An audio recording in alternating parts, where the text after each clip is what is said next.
Ô, gente, Roberto Filubiscaro aqui. Quando a gente assiste muita série de detetive britânica, a gente fica prestando atenção no modus operandi, né?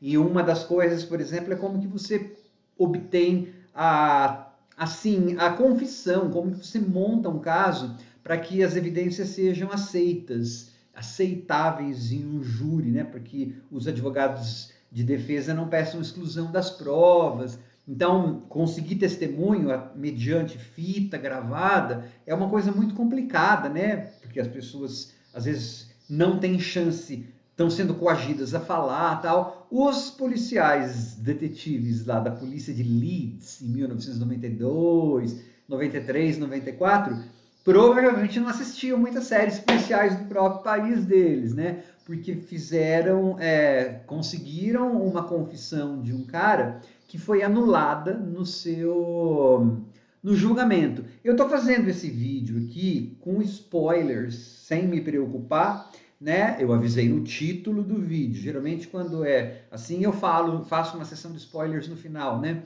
Aqui não, vou falar de spoilers o tempo todo, porque assim, eu achei um documentário que é um tiro na água, que é uma perda de tempo, e para eu falar por que eu achei isso, eu tenho que dar spoilers do caso, tá? Só que antes de continuar, gostaria de convidá-los a se inscreverem no canal Robertando, curtir os vídeos, compartilhá-los, agradeço bastante. Em 1992, uma dona de casa da cidade de Leeds, que fica em Yorkshire, lá no norte da Inglaterra, desapareceu.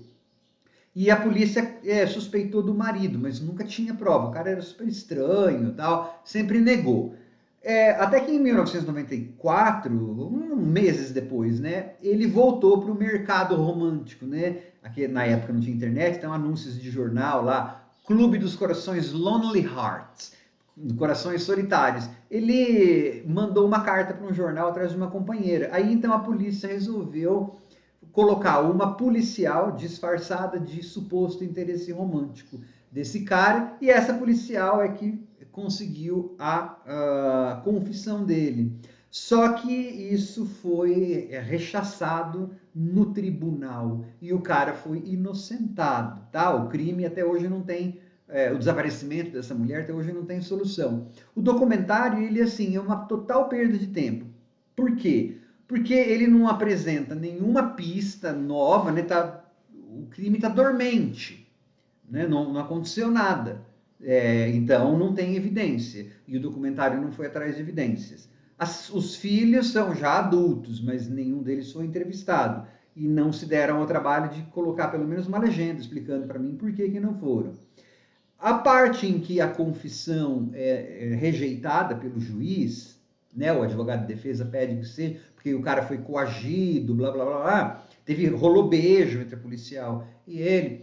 Isso é questionado só pelo advogado de defesa. Mas é muito pouco. O documentário poderia ter aproveitado aí e feito uma discussão maior, né, com outros juristas, com outras visões, do porquê que aquela prova era inadmissível. Então, assim, ele não apresenta nada de novo sobre o caso, ele usa, ok, você tem uma visão que faz sentido, né? Se você consegue, se você vai, você tem que pensar na justiça de forma geral, não só nesse caso. Se você vai usar qualquer fita para incriminar pessoas, abre precedentes. Só que essa jurisprudência, essa coisa, poderia ter sido mais discutida mais a fundo. E o documentário não fez isso, deu só a visão do advogado. Então, assim, achei tão sem nada a ver, assim, só mais um crime que eu poderia ter visto numa série. Tá? A única coisa que serve o documentário, aí entrando até para uma parte mais divertidinha, é assim, irônica mesmo, é assim, se você quer ver a diferença entre o tal do inglês britânico, que muita gente ainda tem aquele fetiche, né? E que na verdade é um pedacinho, chama-se Received Pronunciation. Contrastando com o inglês lá no norte, que a maioria das pessoas lá na rua vai falar, para isso do sotaque de Yorkshire, lá do norte, isso é bom, o documentário, tá? Então o carinha lá vai, o marido, que é assim, super creepy. Ah, uma outra coisa, antes de falar do negócio de inglês, a gente acaba tentando pegar pelas expressões faciais, se ele tá mentindo ou não. Metade da cara dele tá nas sombras.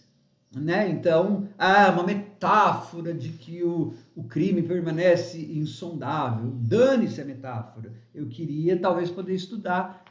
Nem toda metáfora é inteligente, nem toda metáfora é bem feita, né? E aí então não serve para nada esse negócio. Estava falando do inglês. Você vai ver lá a received pronunciation, tal, do inglês britânico, o juiz vai falar nesse tipo de inglês, tal. Agora, a irmã da vítima, o marido lá, que provavelmente é o assassino, tal, eles vão falar naquele sotacão de lá mesmo. Então, ao invés de falar my house, meows, nothing happened, né? O H aspirado não existe naquele sotaque.